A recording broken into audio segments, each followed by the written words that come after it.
Swami Vivekananda came in the unbroken line of spiritual teachers who brightened the sky of India from the Vedic period to the modern age. It is they who imparted the spiritual energy and direction characteristic of Indian culture. It is because they came age after age that India is still alive. India is still alive in spite of invasions, subjections, and devastations, while a fraction of such calamities has destroyed many a nation and many a culture in world history. The periodical touch of these masterminds gave India renewed strength and hope every time. By the end of the 18th century, India had become old and effete, broken and dispirited, and awaited either dissolution and death or reintegration and life. Her innate spiritual strength burst forth at the prospect of this danger, and a new life came to her by the beginning of the 19th century. She accepted the challenge of the age and resolved to meet the challenge in a creative, constructive manner. This process of reawakening continued throughout the century, throwing up great leaders and movements.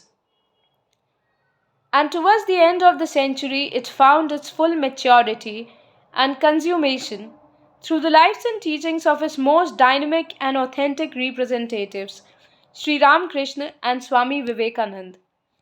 Though born in India, they represented the spiritual hopes and aspirations of all mankind. They were universal souls in the language of Roman Roland. Vivekanand took India out of her isolation of centuries and brought her into the stream of international life and thought.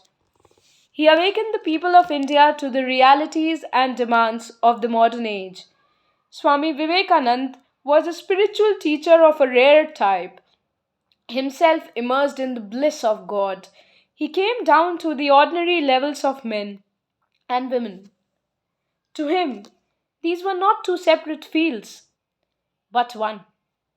And he expressed this truth in his great equation Work is Worship. He taught humanity a philosophy which combines external action in a spirit of service for the enrichment of society with internal action for the spiritual enrichment of the individual. In the language of the Gita, action and inaction, karma and gyan become one. This equation is the essence of Swami Vivekananda's spiritual message, a message which has been left to us in the 9 volumes of his complete works. The spirit of that message has been beautifully summarized for us by his gifted Western disciple Sister Nivedita in a powerful passage in her introduction to the complete works of Swami Vivekanand. Says she, if the many and the one be indeed the same reality, then it is not all modes of worship alone, but equally all modes of work, all modes of struggle, all modes of creation, which are path of realization. No distinction henceforth between sacred and secular. To labor is to pray. To conquer is to renounce. Life itself is religion. Life is itself religion. To have and to hold is as stern a trust as to quit and to avoid.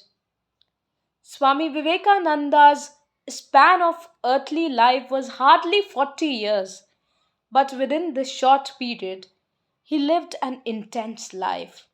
First as a student in school and college, then as the foremost disciple of his great master, Sri Ramakrishna Paramhans, then as a wanderer across the length and breadth of India, and lastly as the spiritual teacher of West and East. His public teaching commenced with his speeches at the World's Parliament of Religions at Chicago in 1893, and he passed away on 4th July 1902. He spent 4 intense years in the United States and England, and 5 equally intense years in Bharat, delivering his message of a universal and practical spirituality and setting in motion a movement as an effective conduit for the furtherance of his message. Everywhere, he taught man to realize his divine heritage. The innate divinity of man was the constant theme of all his teachings.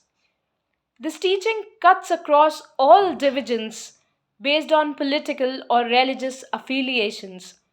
Its assimilation by man will make for a character at once deep and broad.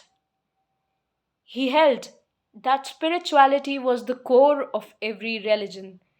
Dogmatic exclusiveness and intolerance are no part of true religion. The more spiritual a man, the more universal he is.